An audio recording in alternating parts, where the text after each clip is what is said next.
Hi Andreas, I know you're not an economist, but could you explain in simple terms what a deflationary system is and how it relates to an inflationary system? What are the pros and cons? Gee, as not an economist, allow me to demonstrate. This is an inflationary system. And this is a deflationary system. And my producer is trying so hard not to crack up laughing here because that was completely ridiculous. But then again, it's not that much better than many of the explanation you get from mainstream economists. I mean, really, a lot of mainstream economics today is about blowing hot air like and so you don't get very good explanations. The bottom line here is that in an inflationary system, the total amount of money that is circulating in the economy is increased, sometimes increased dramatically, but continuously increased.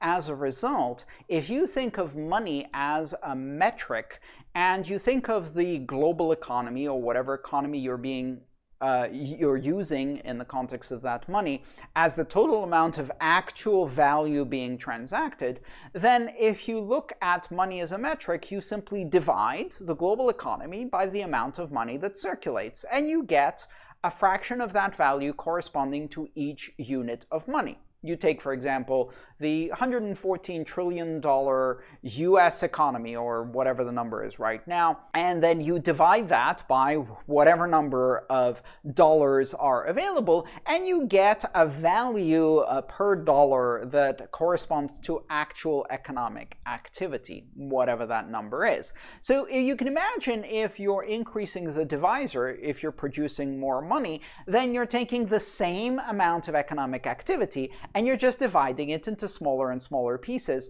because you have more and more pieces. And that means that the amount of value that is reflected in each economic unit of currency goes down. You get to buy less with each dollar. It has less value because there's too many dollars dividing the same amount of economic activity. Creating more dollars doesn't increase the economic activity. The economic activity is the same. Another way to describe this is take a pizza, and if you cut it into 8 slices, you have 8 slices of pizza. If you're really hungry and cut it into 16 slices, now you have 16 slices of pizza, but you still have the same amount of food. Thank you, Hernan, for the helpful emoji demonstration of pizza slices. A disinflationary or deflationary currency, depending, is one in which the number of units does not increase, or it increases very, very slowly, so that the overall economic activity that it represents is either increasing faster or at the same pace,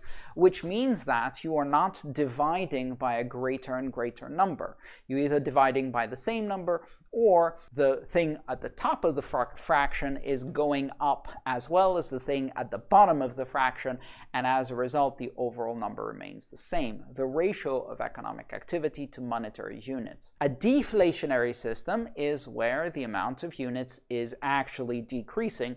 A disinflationary system is one where it is either not inflating as fast as the economic activity, or it is deflating slowly against the economic activity. Of course, Bitcoin is a disinflationary system because there is inflation. New Bitcoin is being created. It's just being created at a rate of less than 2%. And as a result, that is usually less than the increase in the value of the economy of the Bitcoin space. Thanks for watching. If you'd like to support me, please consider subscribing to my channel and supporting me on patreon.com.